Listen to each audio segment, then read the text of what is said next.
The most dangerous people you'll ever meet aren't the ones who admit they're ruthless.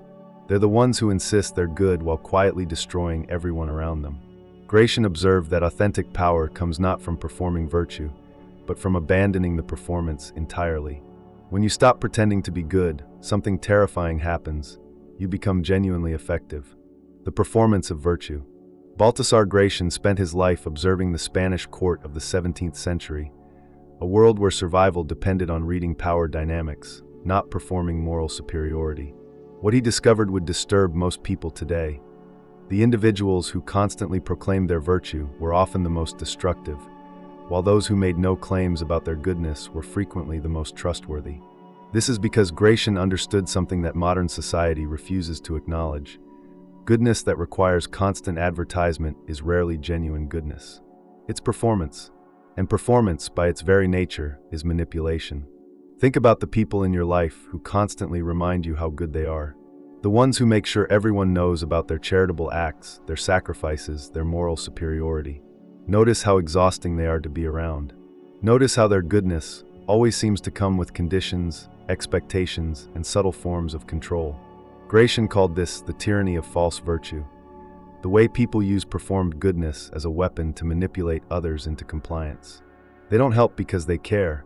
They help because it gives them power over the helped. They don't sacrifice because they're generous. They sacrifice because it creates debt and obligation.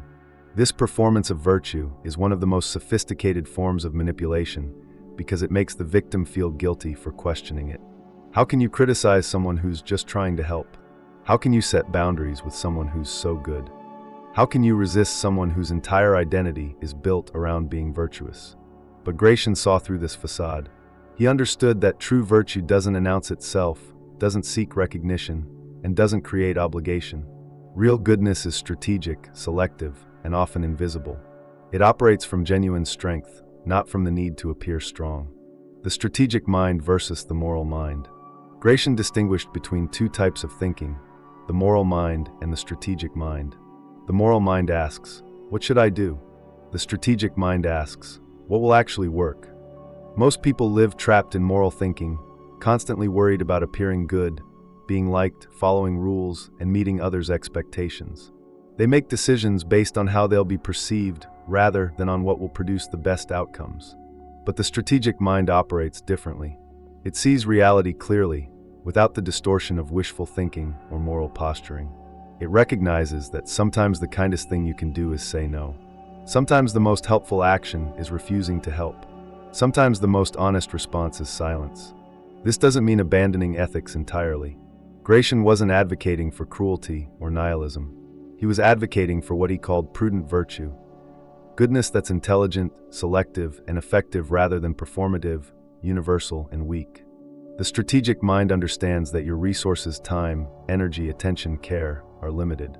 If you give them to everyone equally, you help no one effectively. If you say yes to everything, your yes becomes meaningless. If you're kind to everyone, your kindness loses its power to distinguish between those who deserve it and those who exploit it. Gracian observed that the people who accomplish the most good in the world are often those who appear least concerned with appearing good. They focus on results rather than reputation, on effectiveness rather than performance, on actual impact rather than moral signaling. The prison of other people's expectations. When you live to appear good, you become a prisoner of other people's definitions of goodness.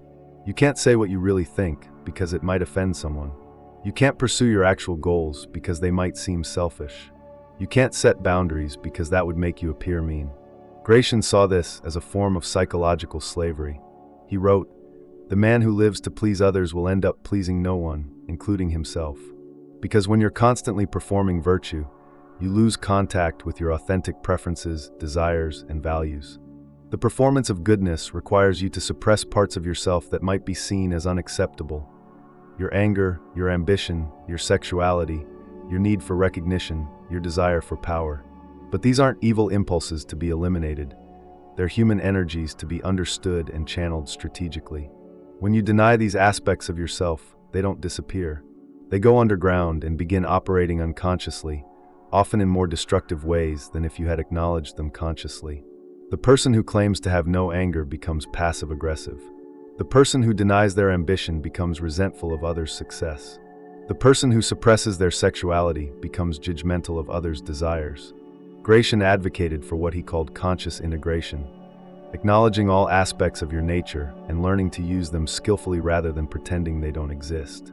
This requires abandoning the fantasy that you're purely good and accepting that you're strategically complex. The art of selective virtue. Gracian's most controversial insight was that virtue should be selective, not universal. He argued that treating everyone with equal kindness is not moral, it's naive. Some people have earned your generosity through reciprocity and respect. Others are trying to exploit your goodness for their own benefit. This concept disturbs people because they've been conditioned to believe that goodness means giving endlessly without discrimination.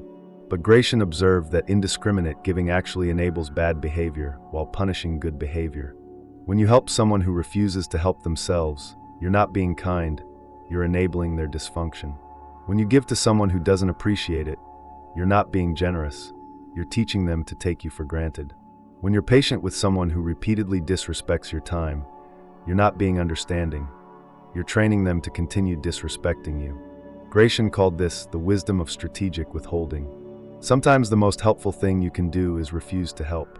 Sometimes the kindest response is coldness. Sometimes the most loving action is walking away. This requires developing what he called discernment, the ability to distinguish between people who deserve your investment and those who are trying to exploit it. This isn't about being judgmental, it's about being realistic about human nature. The person who gives to everyone equally helps no one effectively. The person who is kind to everyone indiscriminately enables cruelty. The person who forgives everything unconditionally teaches others that their actions have no consequences. The power of strategic ruthlessness. Gracian understood that sometimes being truly helpful requires being temporarily ruthless. Sometimes protecting the innocent requires being harsh with the guilty. Sometimes creating justice requires being unfair to those who have been unfair to others. This is perhaps the most difficult concept for modern minds to accept, because we've been taught that ruthlessness is always wrong. But Gracian distinguished between cruel ruthlessness and strategic ruthlessness. Cruel ruthlessness serves ego and causes unnecessary suffering. Strategic ruthlessness serves a higher purpose and prevents greater suffering. The parent who sets firm boundaries with their child is being strategically ruthless in service of the child's development. The leader who fires an incompetent employee is being strategically ruthless in service of the organization's mission. The person who cuts off a manipulative friend is being strategically ruthless in service of their own psychological health.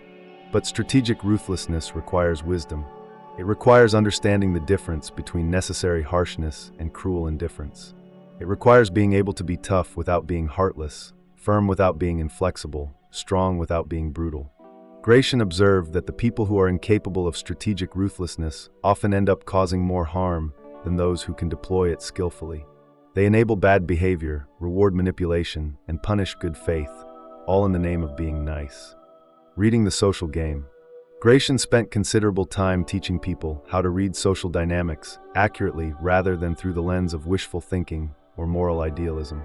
He understood that most human interactions involve some level of strategy, manipulation, and performance, and that pretending otherwise makes you vulnerable. This doesn't mean becoming cynical or assuming everyone has bad intentions. It means developing what Gracian called worldly wisdom, the ability to see people's actual motivations rather than their declared motivations. The person who constantly talks about how much they care about you is often the one planning to use you. The person who makes grand gestures of friendship is often trying to create obligation. The person who insists they're just trying to help is often trying to control. Meanwhile, the person who makes no claims about their virtue, who lets their actions speak for themselves, who doesn't seek recognition for their kindness, this person is often genuinely trustworthy because they have no need to perform their goodness. Gracian taught that you should judge people not by what they say about themselves, but by what they do when they think no one is watching. Not by their public personas, but by their private behaviors. Not by their words, but by their patterns. This level of observation requires abandoning the comfortable belief that everyone means well. Some people do mean well, others are neutral, and some are actively predatory. Your survival and effectiveness depend on being able to tell the difference. The liberation of authentic action. When you stop performing goodness for others' approval, something liberating happens. You become free to act from your authentic values rather than from others' expectations. You can say no without guilt, pursue your goals without shame, and set boundaries without apologizing. This doesn't mean becoming selfish or cruel. It means becoming strategically generous, consciously kind, and effectively helpful. Your goodness becomes a choice rather than a compulsion, a strategy rather than a performance, a gift rather than an obligation. Gracian called this sovereign virtue. Goodness that comes from strength rather than weakness, from choice rather than compulsion, from strategy rather than naivety. The sovereign person helps others because they choose to, not because they have to. They're kind because it serves their values, not because they're trying to be liked. This transformation requires grieving the loss of others' approval. When you stop performing virtue, some people will be disappointed. They may call you selfish, cold, or changed. But Gracian observed that the people who are most upset by your authenticity are usually the ones who were most invested in your performance. The people who truly care about you will respect your boundaries and appreciate your honesty. The people who only valued you for what you could give them will reveal themselves through their reaction to your new authenticity. The dangerous power of authenticity. Gracian's ultimate insight was that authentic power is dangerous precisely because it's not performing for anyone's approval. The authentically powerful person doesn't need to convince anyone they're good. Their actions demonstrate their values without advertisement. This makes them unpredictable to those who rely on manipulation and performance. It makes them uncontrollable to those who use guilt and obligation as weapons. It makes them immune to the social games that trap most people. When you stop pretending to be good, you don't become evil, you become effective. You don't become cruel, you become strategic. You don't become heartless, you become selective with your heart. The world doesn't need more people performing virtue while accomplishing nothing. It needs more people who can act with strategic wisdom, conscious compassion, and authentic strength. Your goodness was never meant to be a performance for others' approval. It was meant to be an expression of your deepest values, deployed with intelligence and offered with discernment. The question isn't whether you should stop being good. The question is, are you ready to stop performing goodness and start practicing it skillfully? Remember, the person who must constantly prove their virtue probably lacks it. The person who never mentions their goodness might actually possess it. The most dangerous power is the power that needs no audience, seeks no recognition, and makes no claims. It simply acts with strategic wisdom and authentic strength. And that's terrifying to a world built on performance and pretense.